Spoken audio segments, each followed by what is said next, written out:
Welcome to Black and Blue, the podcast that's just for you.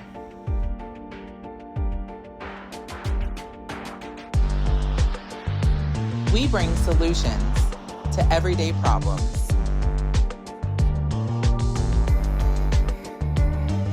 We are here to humanize the badge. By interviewing first responders and discussing their trainings, experiences, and publications. Black and Blue airs weekly at 7 p.m. Eastern Standard Time. Tune in. Working with two other individuals that were, one has since passed on, but he wanted to be known as for lack of a better term, a kicker, a blankety blank kicker. That's very celebrated and admired. I'm pretty sure he wanted to do his job well and effectively. But working with those individuals, in your book, you explain how you get called to a certain nightclub in the area, which it turns out to be rowdy. I can't remember if you may have known the person from dealing with them beforehand or dealt with them that night, but things got a little aggressively physical that night in the club where they'd taken him into custody. Of course, I think punches or things were thrown, and then getting him into custody, and come to find out however long after that, you're being served with papers on being basically arrested for, correct me if I'm wrong, abuse or something on the job or something like that. Can you explain that a little bit? I know I'm probably chopping it up. No, you're good. Yeah, I know exactly. So what happened was, it's kind of interesting because this is why the situation in Memphis was so triggering to me. Because right. That summer, it was 2009, those same guys you were talking about, and several other officers were assigned to a zero tolerance task force that was trying to get ahead of the crime sprees that usually uptick in the summertime. And so it was in that season, and it was in that summertime season that I had several uses of forces that throughout that assignment.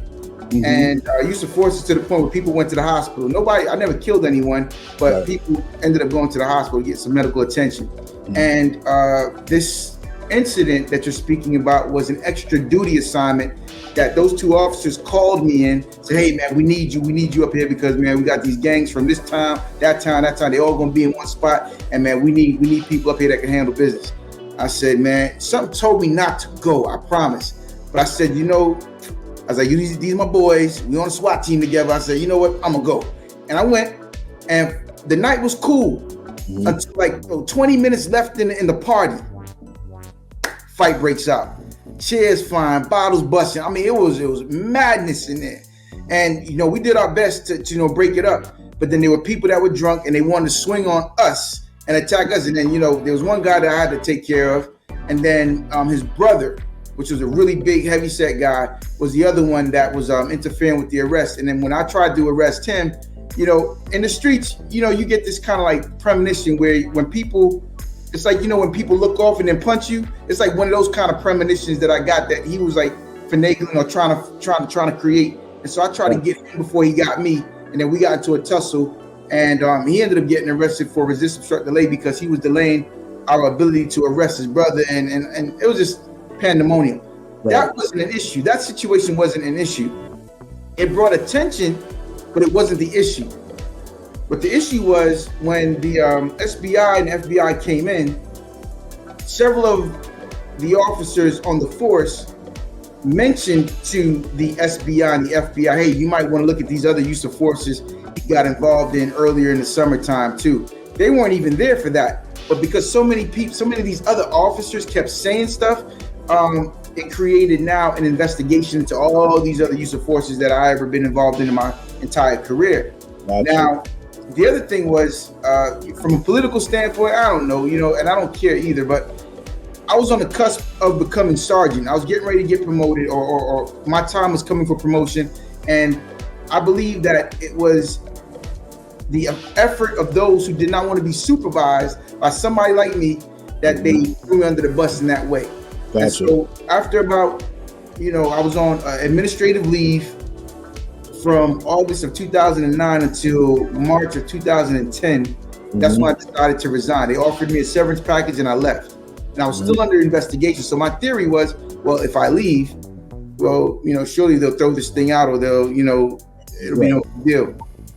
Nah, after 2 years, 2012, I was unemployable.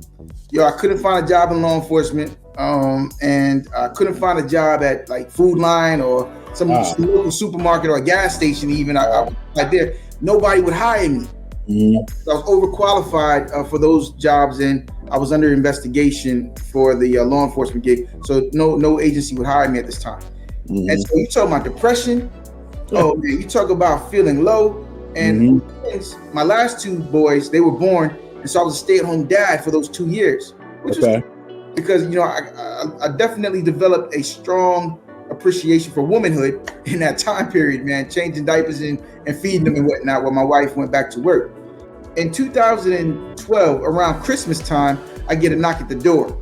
It's the federal agent and the state agent who were investigating my case, and they had the indictment papers, and they brought 2 indictments against me for using excessive force while under the color of law for 2 incidents that were unrelated to the club incident. Okay. And then around that time also is when all the lawsuits came. All the lawsuits came at one time. It's like, oh, this guy's got caught for using excessive force again. So then people started coming forward. Yeah, he did me too. He used it on me too. Yeah, me too. And then everybody lined up, and then they did all the use of forces roughly around the same time.